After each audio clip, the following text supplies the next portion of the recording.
তুই আবার পুরনো দিনে ফিরিয়ে গেছ? ওই রুস্তুম ভাই, আরে গামছা ছাড়েন, এই ফট করিয়া গামছাটা ধরছেন, এর কিছু আগাগোড়া জানছেন? আমার আগামাথা জানার দরকার নাই। তুই এই মাইয়েটার হাত ধরলি কে? এই সাহস তুই পাইলি কই ক?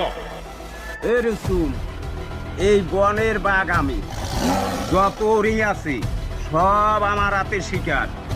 আমার শিকার উপরে কেউ যদি হাত দেয় তার আমি চোখ তুলে ফেলি। আরে রাখ বেড়া, আচ্ছা। তোর মতো বাঘ ভাল্লুক খাডাস বিলই পাতি সিরিগাল সব কিছু আমি মারিয়া ধরিয়া দলামোচা বানাইয়া তারপর আমি আজ রুস্তুম ভাই হইছি। রুস্তুম ভাই, বেশি বাড়াবাড়ি করেন না, আর বেশি বাড়াবাড়ি করলে এর পরিণাম ভালো হইবে না। আরে হন, ওই পরিণাম চিন্তা ভাবনা করিয়াই রুস্তুম চলে না। তুই দেখ। না থাক রুস্তুম ভাই, আরে মারা লাগবে না। মশা মাইরে হাত নষ্ট করার দরকার নেই। এ শুক্রিয়া,